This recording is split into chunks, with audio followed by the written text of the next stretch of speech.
How we make sense of this book and apply what it says to our lives is something that Christians have wrestled with since they began to read it. You know, the amazing thing about the Bible is that over half of the words in it are telling a story. It's not just a set of instructions. The Bible isn't a moral code or a complex doctrine, but instead it's actually a story that each and every one of us are invited to step into. Some of that narrative is history, some is fiction, some is creative allegory, and some of it is parables. And scholars teach us that parables are a bit like houses, whereby the listener is invited into the house to take up residence and to reflect and to ponder upon what is being said, and to look out of all these different windows at a whole range of different views. Jesus, time and time again, invites us into houses.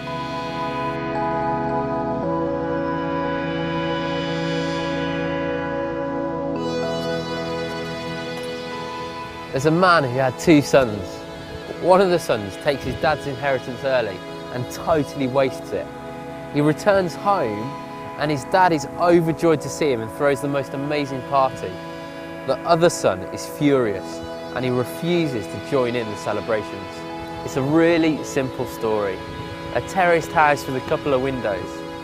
When you stood in the hallway, you don't see yourself spending much time there.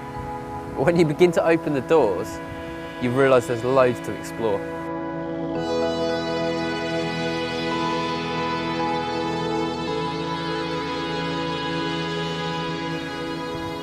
Let's start in the younger son's room. This is a story of God's amazing love and grace, as we see how there's a God who just longs for each and every one of his children to return to him no matter how far they wander. It's hard to find a kind of modern day parallel of just how far that son went. You know, it's interesting, isn't it, that by saying to his dad, I want my inheritance, essentially what he's saying to him is, I wish you were dead. Fascinating in an age where honouring your father and mother was so important. It would simply never happen, and if it did, the father would turn down his request. But amazingly, the father grants his son that request and increases the geographical distance to the chasm that now exists between the heart of the father and the son. Then to waste it all and to sink as low as feeding the pigs and desiring to eat their food shows what a mess he was in, not just physically but spiritually. And he was absolutely right to say he was no longer worthy to be called his father's son.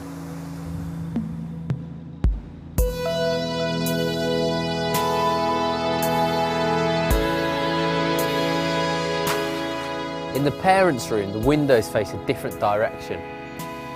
You know, it's interesting because there is such great love in allowing the son to leave, but an even greater love when they saw him return. You kind of get the impression that the dad's eyes had never really left the road after he saw his son depart. And it says that when he sees him, he began to run. You know, culturally, for a Jewish man of the dad's age, it was outrageously undignified for him to start running. The kind of modern day equivalent might involve a mankini. It was absolutely outrageous. You know, it's safe to say that in 30 years, the dad would probably never have run. The reason that his dad runs is not only to express his love, but it's to protect his son. You know, for a Jewish boy to have squandered all that inheritance, he wouldn't only be isolated from his family, he'd be isolated from the whole community.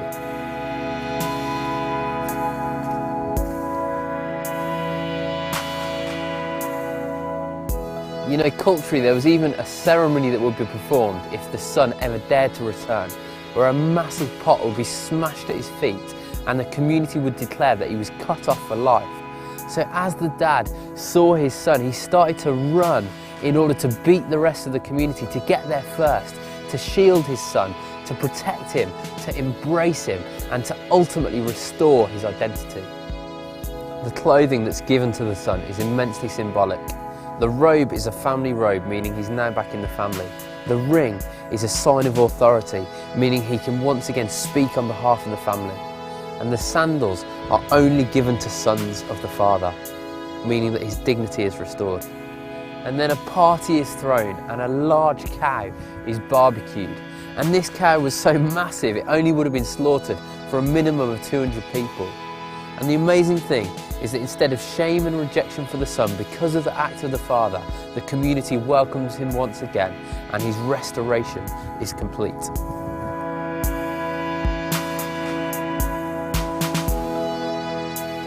There's another room we need to look at, and it's the older son's bedroom, and its windows may as well be barred.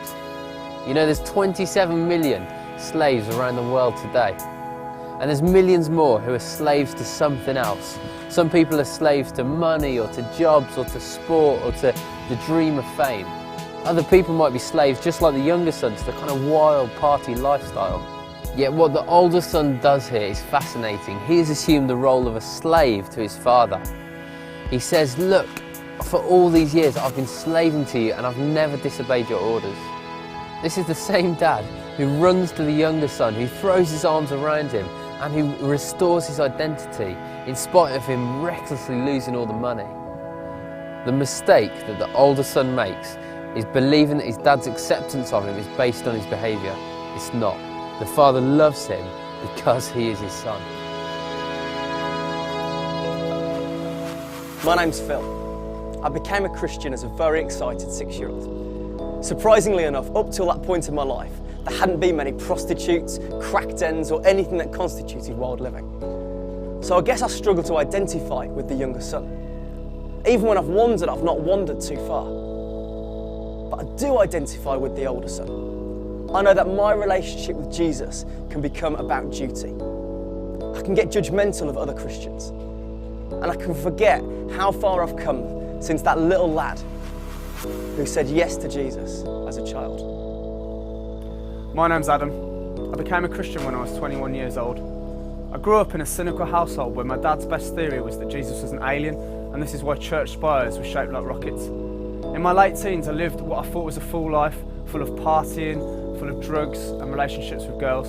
But I had this mate who was a Christian. His life seemed so restricted, the opposite of mine. I'd have these long conversations with him about God, and for me what really made the difference was guilt.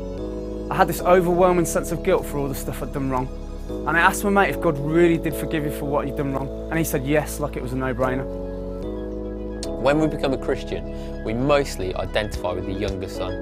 We come home. Sometimes we need to return to that room in the house. For so many young adults, they feel they've done something whereby they are alienated from God and from community. The truth of this story is that that lie is smashed. No matter what you've done, where you are from, or what has been going on in your life, there is always a way back. Having come home just like the youngest son, our aim should be to become like the father. And yet the reality is so many of us get hijacked on that journey, ending up like the older brother, whereby it can feel like we're slaving for God and we're working hard to try and earn his acceptance. This story smashes that lie too and invites us today to rejoin the party.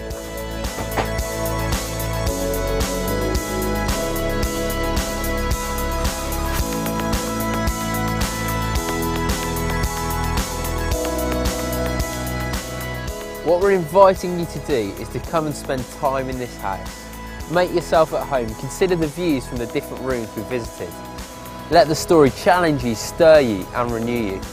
And why not spend time in other ones of Jesus' stories too? But don't just stop there, may you know that your story is intrinsically rooted to God's story and you are now invited to live in it.